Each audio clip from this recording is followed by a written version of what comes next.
ਆਪੋ ਵਿਆਹੇ ਨੇ, ਆਪੋ ਕਾਰੋਬਾਰ ਕਰਦੇ ਨੇ। ਮੈਂ ਇਹਨੂੰ ਮਾੜਾ ਮੋਟਾ ਲਈ ਫਿਰਦਾ ਵਾ।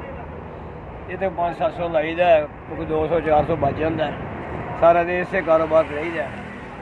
ਕੀ ਕਰੀਏ, ਸ਼ਾਮ ਤੱਕ ਗੁਜ਼ਾਰਾ ਨਹੀਂ ਹੁੰਦਾ। ਫਿਰ ਵੀ ਚਲੋ ਹਾਂਡੀ ਰੋਟੀ ਦਾ ਕੰਮ, ਕਦੀ ਲੂਣ ਮੁੱਕਾ, ਕਦੀ ਮਿਰਚਾਂ ਮੁੱਕੇ ਨੇ, ਕਦੀ ਦਾਲ ਮੁੱਕੀ ਹੈ, ਕਦੀ ਕੁਛ ਹੈ ਮੁੱਕੀ ਹੈ। ਇਸ ਤਰੀਕੇ ਨਾਲ ਨਾ ਹੌਲੀ ਹੌਲੀ ਵਕਤ ਪਾਸ ਕਰ ਰਿਹਾ।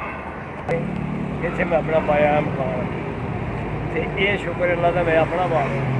ਇਹ ਜੇ ਲੋਕਾਂ ਦੇ ਮਕਾਨੇ ਕਿਰਾਏ 'ਤੇ ਰਹਿ ਕੇ ਪਾਗਲ ਹੋ ਗਏ, ਕਿਰਾਇਆ ਦੇ ਕੇ ਪਾਗਲ ਹੋ ਗਏ। ਕਿਰਾਇਆ ਦੇਣਾ ਫਿਰ ਮਹੀਨੇ ਬਾਅਦ ਆ ਜਾਣਾ, ਉਹਨੇ ਜਦੋਂ ਵਕਤ ਪਾਸ ਨਾ ਹੋਣਾ, ਫਿਰ ਧੱਕੇ ਧੁੱਕੇ ਨਾਲ ਪੂਰਾ ਕਰਨਾ। ਧੱਕੇ ਨਾਲ ਹੋ ਗਈ ਹੈ, ਅੱਖ ਖਰਾਬ ਹੋ ਗਈ ਹੈ। ਇਹ ਅੱਖ ਨੂੰ ਮੈਂ ਡਾਕਟਰ ਨੂੰ ਚੈੱਕ ਕਰਾਈ, ਉਹਨੇ ਬਣਦੀ ਨਹੀਂ, ਇਹ ਬਣਦੀ ਨਹੀਂ। ਅੱਖ ਇੱਕ ਅੱਖ ਨੇ ਲਗਾ ਲੂਗਾ ਫਿਰਨਾ ਵਾ, ਕੰਮ ਹੋਰ ਕੋਈ ਨਹੀਂ ਹੈਗਾ। ਇਹ ਕੰਮ ਕਰਨਾ ਪਰ ਮੇਰੇ ਕੋਲ ਚੁੱਕਿਆ ਤਾਂ ਜਾਂਦਾ ਨਹੀਂ, ਦਿਹਾੜੀ ਦਾ ਕੰਮ ਨਹੀਂ ਹੁੰਦਾ। ਮੈਂ ਇਹੋ ਕੁਲਫੀ ਦਾ ਹੀ ਕੰਮ ਕਰਨਾ, ਹੋਰ ਕੋਈ ਕੰਮ ਨਹੀਂ। 4,000 ਰੁਪਇਆ ਮਿਲਿਆ ਮੈਨੂੰ, ਅੱਲਾ ਦੇ ਬੰਦਿਆਂ ਦਿੱਤਾ ਹੈ। ਉਹ ਲੈ ਕੇ ਆਪਣਾ ਕਾਰੋਬਾਰ ਚਲਾ ਲੈ। ਕਿਉਂਕਿ ਤੇਰਾ ਕੰਮ ਮਾੜਾ ਹੈ ਅਤੇ ਤੇਰਾ ਦੁੱਧ ਸ਼ੁੱਧ ਪੂਰਾ ਨਹੀਂ ਹੁੰਦਾ, ਅਤੇ ਮੈਂ ਉਹ ਵਕਤ ਪਾਸ ਕਰਕੇ ਉਹਨਾਂ ਦੇ ਵਿੱਚ ਪੈਸੇ ਦੇਣੇ ਪੈਂਦੇ ਨੇ। ਆਹ ਵੀ ਕਰ, ਉਹ ਵੀ ਕਰ, ਮਾੜਾ ਮੋਟਾ ਗੁਜ਼ਾਰਾ ਹੁੰਦਾ ਹੈ।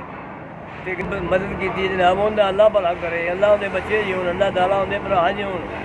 ਉਹਨੇ ਬੜੀ ਮਿਹਨਤ ਕੀਤੀ ਹੈ ਅਤੇ ਸਾਨੂੰ ਦਿੱਤੇ, ਉਹਦਾ ਭਲਾ ਹੋਵੇ।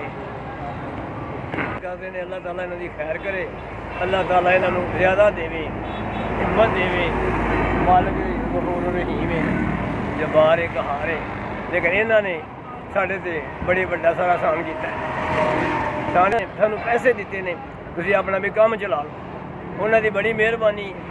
ਅੱਲਾ ਉਹਨਾਂ ਦਾ ਭਲਾ ਕਰੇ, ਅੱਲਾ ਉਹਨਾਂ ਦੀ ਖੈਰ ਕਰੇ, ਅੱਲਾ ਉਹਨਾਂ ਦਾ ਜ਼ਿਆਦਾ ਕੰਮ ਚਲਾਏ। ਵੀ ਵਾਲਿਆਂ ਨੇ ਸਾਡੇ ਬੜੀ ਮਦਦ ਕੀਤੀ, ਉਹਨਾਂ ਨੇ ਸਾਨੂੰ ਖਰਚਾ ਦਿੱਤਾ ਹੈ, ਉਹਨਾਂ ਦਾ ਬਚਾਇਆ ਨੇ। ਉਹਨਾਂ ਦੀ ਮਿਹਰਬਾਨੀ SP ਵਾਲਿਆਂ ਦੀ, ਅਤੇ ਅੱਲਾ ਤਾਲਾ ਉਹਨਾਂ ਨੂੰ ਜ਼ਿਆਦਾ ਦੇਵੇ, ਦੀਨਾ ਦੇਵੇ।